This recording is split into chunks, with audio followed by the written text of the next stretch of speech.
Hello, welcome to the second part of this slight experiment playing X4 as RTS style. Full disclosure, this is my second time recording this video because I'm a noob and I recorded the other one fully without microphone working, so I talked to myself but didn't record, so here we go again. Yeah, so if you remember last time, we aimed at a play style to play X4 without ever leaving our player office. Well, with some caveats, obviously, as explained.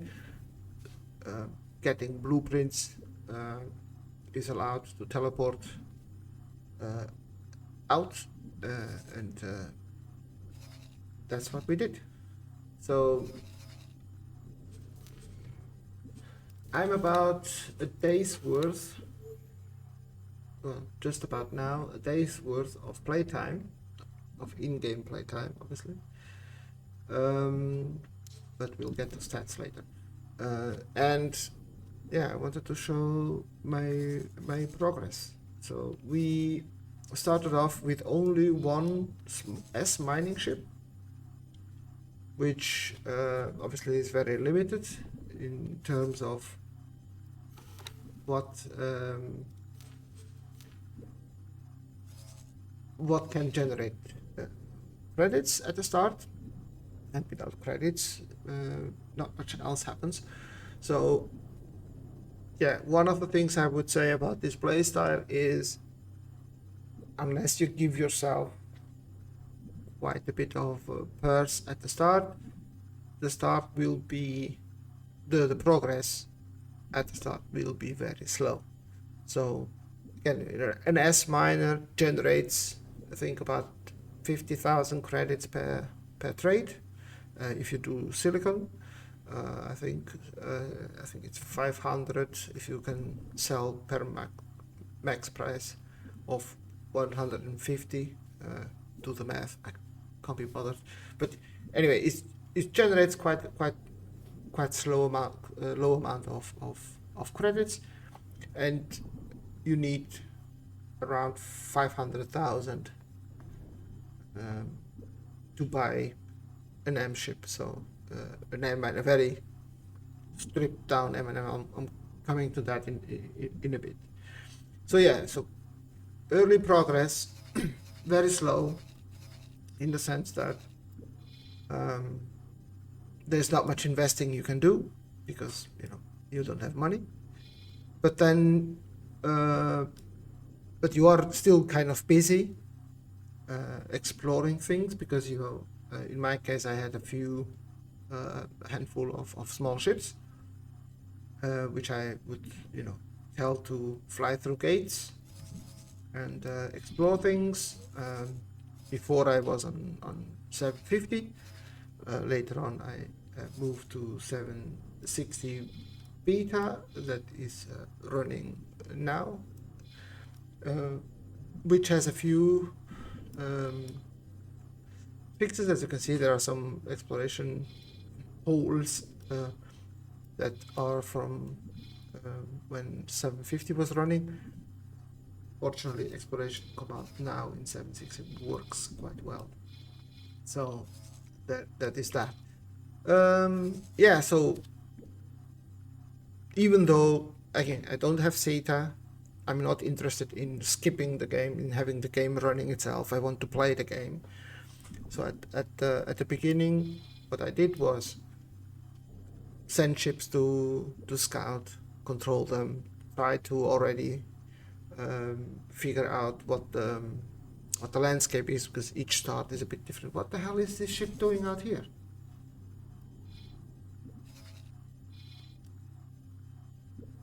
Hello? Your enemy is on that side.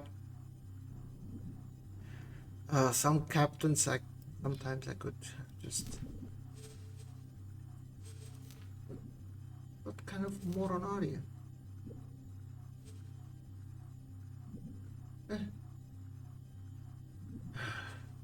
this is the other thing. Getting good personnel is very hard. I can tell. Yeah. Anyway, so yeah, progress is a bit weird at the start. You don't have a lot of money. You have, in my case, it was one ship that would create some credits. Once I had enough credits to buy a ship again, I didn't want to invest in S ships because I feel it's wasted credits. They are just slightly cheaper, but I mean, they usually have about half the capacity. So always my gelati heart hurts when I yeah, look at those stats. So then anyway, so I bought a few M mining ships first. So did a bit mining in second contact with those. This was the starting operations, and then once I had enough credits to start looking into station building, specifically mining outposts, so I went and bought docking module blueprint, and because again this was a custom game star, so I didn't have that, and some containers, some solid storage and stuff like that, which I did. And then, as I said last time, I moved to Frontier's Edge and started setting up my operation here, which yeah, the Boron are kind enough to have taken over and secure it for me at the start, and my Urkling is usually doing a good job. Not sure why, because it's because we are filming, we are showing off. Anyway, yeah, so yeah, it was slow but bearable, in the sense that I was never really bored. I mean, yes, I would listen to podcasts on the side or some music, but I was always engaged with the game, moving ships around, trying to explore things, setting up yeah, satellites, stuff like that. And again, planning, quite a lot of planning for what to do, which direction to go. I ended up deciding to go the Commonwealth economy route for now, which was unfortunate because the Terran are being nasty. So in the custom games that I set up, that the Terran were doing the Terran conflict, which means they are at war from the start with the Argon and Antigone. And the Boron are supposed to be allied with the Argon and help them out, but you know, don't Boron being Boron, they just do your thing. Don't see them helping the Argon much at all, to be honest. They were busy enough to claim everything here for them. That worked out, but the Antigone is getting quite a beating, so the Void is already gone. I mean, Getsufune was contested for a while, but that was not a challenge. And now the wharf in Antigone Memorial for the second time is gone. And yeah, this is a matter of time until Antigone falls as well. Second contact is also being invaded. I tried to push back a bit. That's why Terrans are hostile. Well, not hostile. They are. Well, whatchamacallit? Are they hostile? No, I don't think so. Yeah, they are not hostile yet, but you know, some military stuff is already shooting on sight. Yeah, because I destroyed a few stations trying to hold them off, both here in second contact and in Antigone Memorial. So hence the relation penalty. But again, either unless I go full war with them, which I don't have the assets to, there is no stopping them, and doesn't seem like the Argon care too much either, because they're just chilling. Yes. They have a mighty funny fleet here, but they might be a holiday or something, we decided to just have party over there. Anyway, so what does that have to do with me is that because of the current distances I can serve, my clients are basically being wiped out, which means that my profits are being cut short a bit. So until my manager goes a bit into the 4 and 5 stars range, my trading opportunities are a bit limited. No, I'm not that I'm complaining. Trade-wise, it's actually working quite well. Obviously, we are mining silicon in this station only, and we are selling it directly to the public, but also to my own stuff. That's no problem. I have show you. So I have quite a few miners and a few trading miners. Here is also quite a bit of loss. I lost about something between 5 and 10 mining ships to KET. For some reason, especially at the start, let's say the first handful of mining ships I bought, I was being cheap, so I would only buy minimal equipment, because money. Otherwise, you would need a bit more than 1 million credits per mining ship for you to have it reasonably equipped with shields and some turrets and stuff, so it at least can survive a small KET harassment. But at the start, I didn't. So I lost a handful of those, which in hindsight, maybe I should have waited a bit more and immediately go for the better equipped versions. But hindsight being what it is maybe now if I would start over, that's what I would do. Anyways, but since I upgraded them to be more reasonably equipped, they survive. Usually attack, maybe they get some hull damage, some slide, but they at least survive long enough to escape. And unless my dumb captain here decides to go off have a beer, usually they should be protecting them, because miners tend to mine around here sometimes, or in second contact at the moment. That's their preferred mining spots, as I have seen. And again, otherwise, no, it's working quite well. The other station is, I called it a smelting hub, which I decided to be some energy cell production, because Frontier's Edge has 172 stellar output, which is good. So as you can see, so this is 72 above average, which gives you a quite nice production. 11 is the goal at the moment, which is more than enough for this station, but also it's selling quite well.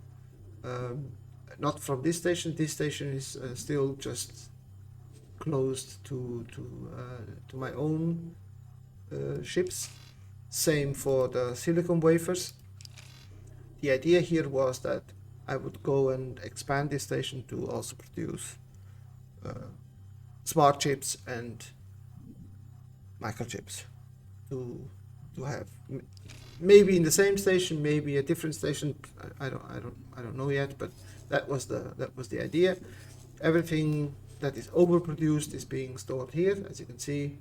Preparations for the future for smart chips and microchips selling, and energy cells almost always sell themselves, and I'm selling them for 14, which is quite high.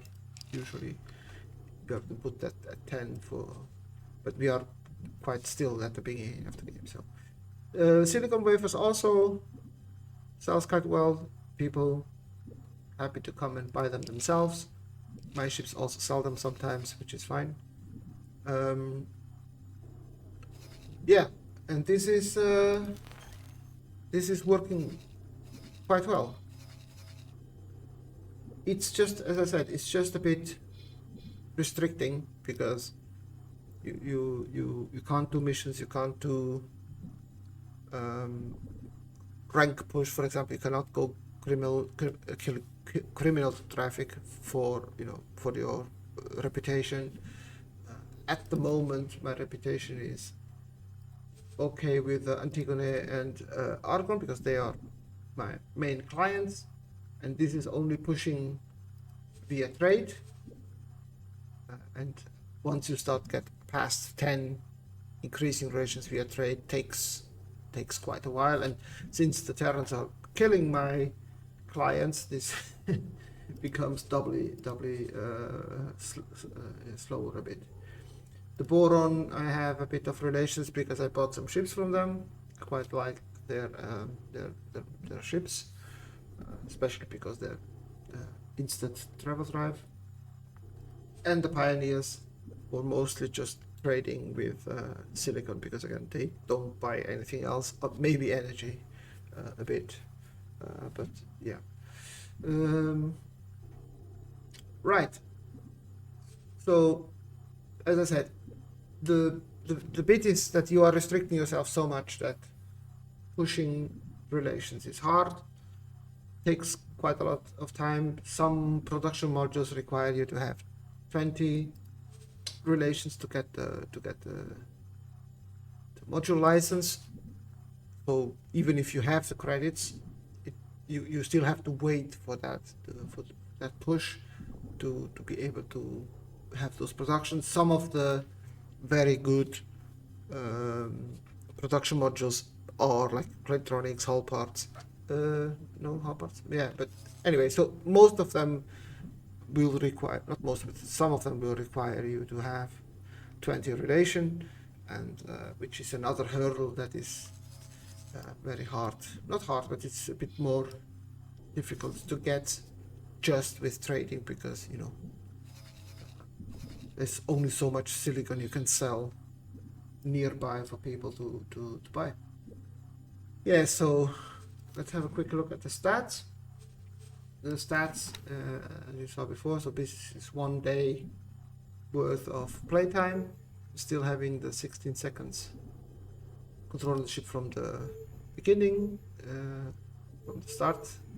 There's no flying ships, no CETA, no going into highways, nothing. Just walking. Walking is done, buying blueprints. Maybe once in a while go to the trader and sell some loot that maybe one of the ships was able to collect and then deposit into the HQ. Yeah, so everything else was done remotely. Yeah, now I have 29 ships and I lost a few. And yeah, we traded about 80 million worth of stuff. And yeah, we have a nice number of modules constructed at the moment. And we claimed a few ships from the timelines, like the abandoned ships and stuff like that are spread around. While we did exploration, they, if they're there, might as well just take them. But again, quite a few of them would then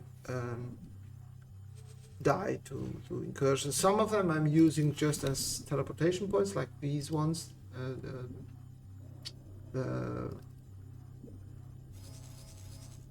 Whatchamacallit, the sports stuff. That, I mean, they are not really useful for me. I'm not flying around anyway, but they are not. They don't have combat ability and stuff like that. So I park them into the faction reps, so I always have like a teleportation point to them. Yeah, the other ones at the moment are tied to the Earl King that does patrolling. Now that I'm not doing any, I think I uncovered most of the map, if not all of it. So I might as well use them later to update trade offers or play some satellites. But frankly, I'm more likely to just buy another scout or something. for that. Yeah, so not sure if this was any of any interest. I thought it was a curious way to play the game.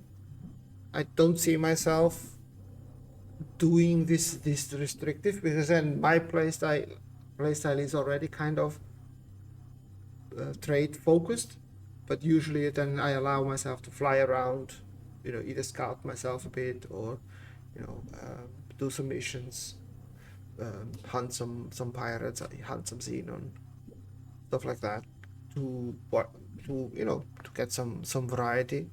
Even though I'm not a very combat oriented player, I still like to here and there shoot a few things. So this feels needless restrictive, but it's doable, and it's yeah, it's just different. If this is your thing, if you like the game running on the side, and while you do other things, maybe I don't know. I'm just spitballing now, but yeah, I think from this point on it would become a bit more tedious once you have explored everything. So yeah, not sure how that will go. Personally, again, as I said, I don't have a lot of interest into trying that. I rather go back to my usual kind of maybe 80-20, 80 management, 20 flying around, and pew a bit, some here and there, just for variation. Okay, enough rambling. Hope, I don't know if this gave you any insight. Probably not, but yeah, here we are. Catch you in the next one.